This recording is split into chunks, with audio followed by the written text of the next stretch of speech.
গঙ্গারামপুরের সভা থেকে শুভেন্দুর সংখ্যালঘু বার্তা, সংখ্যালঘু ভোট চায় না বলেই বিজেপি। গঙ্গারামপুরে বার্তা শুভেন্দু অধিকারীর, আর প্রত্যাখ্যাত হয়ে নরম সুর পাল্টা কটাক্ষ কুণাল ঘোষের। ভারতীয় মুসলিম আপনাদের নিয়ে আমাদের কোনো সমস্যা নেই, আমি মুসলিম ভোট চাই না এ কথা কোনোদিন বলি না। আমি যেটা ধ্রুব সত্য বলি যে আমরা মুসলিম ভোট পাই না। নরেন্দ্র মোদী সব দিয়েছেন, ভারতীয়দের দিয়েছেন, জাত দেখেননি, ধর্ম দেখেননি। কিন্তু আপনাদের পাড়াতে যখন সুকান্ত মজুমদার যায়, শুভেন্দু অধিকারী নন্দীগ্রামে যায়, আপনারা বলেন এ তো জয় শ্রীরামের পার্টি এসেছে, তাই একে ঢুকতে দেব না, ভোট দিতে দেব না। এটাই হলো সমস্যা। সংখ্যালঘুদের সম্পর্কে কি কি ভাষায় অসম্মান করেছেন শুভেন্দু অধিকারী, তো ভুরি ভুরি তার তো রেকর্ডই রয়েছে। এটা হচ্ছে ঠেলার নাম বাবাজি। বুঝতে পারছেন জনগণের দ্বারা প্রত্যাখ্যাত। আর 2 নম্বর বুঝতে পেরেছেন যে এই যে ধর্মের নামে বিভেদের যে প্ররোচনামূলক বিবৃতিগুলো উনি দিয়ে পার পেয়ে যেতেন, রক্ষা কবচ আজ নেই। এখন সব স্টেটমেন্টে একটু পরিবর্তন পাওয়া যাবে, নরম নরম নরম নরম একটু একটু পাওয়া যাবে। রোহিঙ্গা ইস্যুতে তৃণমূলকে তো বিরোধী দলনেতার জাতিবিন্যাস নষ্ট করার অভিযোগ শুভেন্দু অধিকারীর। পাল্টা সীমান্তে নিরাপত্তা নিয়ে সহাকেতব কুণালের। বার্মা থেকে কক্সবাজার হয়ে রোহিঙ্গারা এই পশ্চিমবঙ্গে ঢুকে ল্যান্ড জেহাদ, লাভ জেহাদ, ধর্ম জেহাদ, ভোট জেহাদ করে পশ্চিম বাংলাকে বদলে দেওয়ার চেষ্টা করছে। আজকে এই জেলার ডেমোগ্রাফি কি হয়েছে? পশ্চিমবঙ্গে 1951-তে হিন্দু এবং আদিবাসীরা মিলে 85%, 11 সেন্সাসে আমরা কত 72%, আর 2027-এ সেন্সাস শুরু হবে, আমরা 65 নিচে নেমে যাব 31 সালের জনগণনায়। শুভেন্দু অধিকারী যদি বলে থাকেন রোহিঙ্গা ঢোকানো হচ্ছে, তাহলে তিনি অনাস্থা প্রকাশ করছেন অমিত শাহের বিরুদ্ধে। তার কারণ সীমান্তটা পাহারা দেওয়ার দায়িত্ব তো অমিত শাহের, বিএসএফ এর। রোহিঙ্গা যদি বাংলায় ঢুকে থাকে দায়িত্ব কার? অমিত শাহের। রাজ্য পুলিশ সীমান্ত দেখে না। 2, কিছুদিন আগে রোহিঙ্গা তো ধরা পড়লো আগরতলা স্টেশন থেকে। ত্রিপুরা সীমান্ত দিয়ে ঢুকে আগরতলা স্টেশন থেকে ট্রেন ধরে কলকাতায় আসার প্ল্যান ছিল। তার কেন্দ্রীয় সরকার সীমান্ত পাহারা, সেটা পশ্চিমবঙ্গের সীমান্ত হোক বা ত্রিপুরার সীমান্ত হোক, পাহারা দিতে ব্যর্থ। দক্ষিণ দিনাজপুরে 6-0 করার ডাক শুভেন্দু অধিকারীর। পাল্টা ক্যালেন্ডার পলিটিক্স কটাক্ষ কুণালের। সুকান্ত মজুমদারের সঙ্গে আমিও একজন ছোট গ্যারেন্টার থেকে গেলাম। 26-এ 6-0 বিজেপি সরকার 26-এ ডিসেম্বরের মধ্যে এখানে মেডিকেল কলেজের শিলান্যাস এবং কাজ শুরু হয়ে যাবে। রাজ্য বিজেপির 2 জন প্রথম সারির কার্যকর্তা আজকে মোদিজির ছোট গ্যারেন্টার হিসেবে আপনাদেরকে দিয়ে যেতে চাই। শুভেন্দুবাবু ক্যালেন্ডার পলিটিক্স করেন। 20 সালে দল বদলালেন, তখন বললেন 21-এ আমরা ক্ষমতায় আসবো, দেখলেন 21-এ তো হেরে গেছে।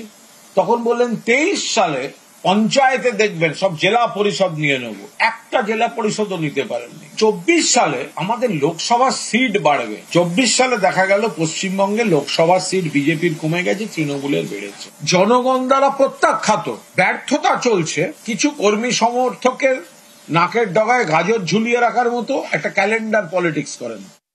এসএসকেএমে নাবালিকার যৌন নিগ্রহ, হাসপাতালে রাজ্য শিশু সুরক্ষা কমিশন কর্তৃপক্ষের সঙ্গে কথা প্রতিনিধি দলের। হাসপাতালে যৌন নিগ্রহে ইতিমধ্যেই জালে অমিত মল্লিক। এত হাজারখানেক লোক এখানে যদি দাঁড়িয়ে থাকি, তার মধ্যে কার মনে কি চলছে কিভাবে, এবং যদি 10 জন এখানে একটা ইউনিফর্ম কিছু পরেও থাকে, তাও তো বোঝার উপায় নেই।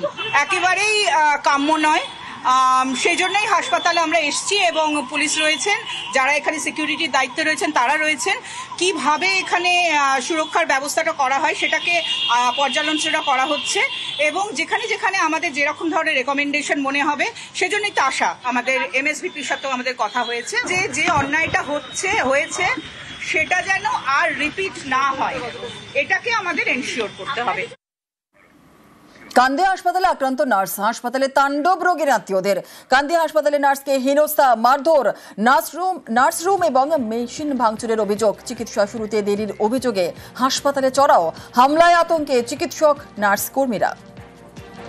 মেয়েরা ফোন করে জানায় একটা পেশেন্ট এসেছিল, পেশেন্টের রেসপিরেটরি ডিস্ট্রেস, চেস্ট পেন নিয়ে আসে। সঙ্গে প্রচুর লোক ছিল, ছেলে মেয়ে মিলিয়ে প্রায় 25 জন মতো লোক ছিল। তখন ওরা সঙ্গে সঙ্গে বললো যে দাদা তাহলে অক্সিজেনটা দিয়ে দিই, আর আপনারা একজন চলে যান, যে টিকিটটা নিয়ে আসুন, আর বাদ বাকি আপনারা ভিড় করবেন না, একটু ফাঁকা হয়ে যায়। বা সেই পর্যন্ত কথা। তার মধ্যে টিকিটটাও চলে আসে, টিকিটটা মেয়েদের হাতে দেয়, মেয়েরা উঠে ট্রিটমেন্ট জাস্ট স্টার্ট করবে, উঠেছে, ইন্ডামিন্টেন কিছু মহিলা এসে ওদের উপর অ্যাটাক করে সমস্ত খাতাপত্র উঠিয়ে ফেলে দেয়, ড্রয়ার টেনে বের করে দেয়। তখন মেয়েরা আতঙ্কে ওরা নিরাপদ জায়গায় ঘরের দিকে শেল্টার নিতে যায়, সেখানেও ঘরের দরজা ভেঙে একদম ওদেরকে টেনে বের করে, একজন একটু ইনজিওর হয়েছে, হাতে কাতে লেগেছে, আর একজনকে টেনে বের করে। ভাঙড়ে তৃণমূলের অফিসে ভাঙচুর, কাইসার আহমেদের অফিসে লুট, ফের উত্তপ্ত হয়ে ওঠে ভাঙড় এলাকা। একাধিক নথি লুটপাটের অভিযোগ, পরিস্থিতি নিয়ন্ত্রণে এলাকায় পুলিশ বাহিনী। আমার অফিসটা ভাঙচুর করেছে এবং সেখানে মমতা বন্দ্যোপাধ্যায়, অভিষেক বন্দ্যোপাধ্যায়ের ছবি ছিল, দলের কিছু গুরুত্বপূর্ণ পেপার ছিল এবং আমারও কিছু গুরুত্বপূর্ণ দলিলের কাগজপত্র ছিল, সেগুলো সব লুট করেছে এবং কিছু দুষ্কৃতী এসব কাজ করেছে। পুলিশ এখন ওখানে পিকেটিংয়ে আছে। তো আমি পুলিশের কাছে অনুরোধ করব, প্রশাসনের কাছে অনুরোধ করব, যে বা যারা এই ঘটনা ঘটেছে তাদেরকে চিহ্নিত করে দৃষ্টান্তমূলক সাজা দেওয়া হোক। আগামীকাল থেকেই এসআইআর এর ট্রেনিং, জেলায় জেলা বিএলওদের নিয়ে হবে ট্রেনিং।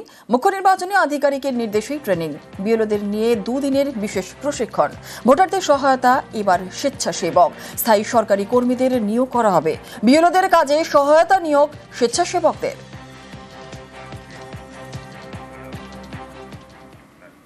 নয় রাজ্য কমিটিতে নতুন এই আস্থা, 70 থেকে 80% পদে নতুনদের সুযোগ।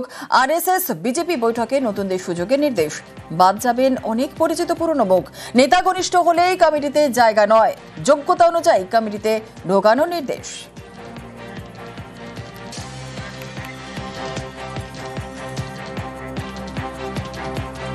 চেতলায় গলায় রড ঢুকিয়ে খুন, মদের আসরে বচসার জেরে খুন, ফুটপাতেই গলায় রড ঢুকিয়ে দেওয়ার অভিযোগ। আরো বিস্তারিত জানাবে আমাদের সঙ্গে রয়েছেন আমাদের প্রতিনিধি প্রীতি। ঠিক কি ঘটেছিল, কি জানা যাচ্ছে? দেখো, খাস কলকাতায় কার্যত খুন এবং গতকাল রাতের চেতলায় এই ঘটনা ঘটেছে, এমনটাই জানা গেছে। মৃত ব্যক্তির নাম অশোক পাসওয়ান এবং তিনি পেশায় গাড়ি চালক। ইতিমধ্যে এই ঘটনায় একজনকে আটক করে পরবর্তীকালে গ্রেফতার করা হয়েছে। গলায় ধারালো অস্ত্র দিয়ে আঘাত করে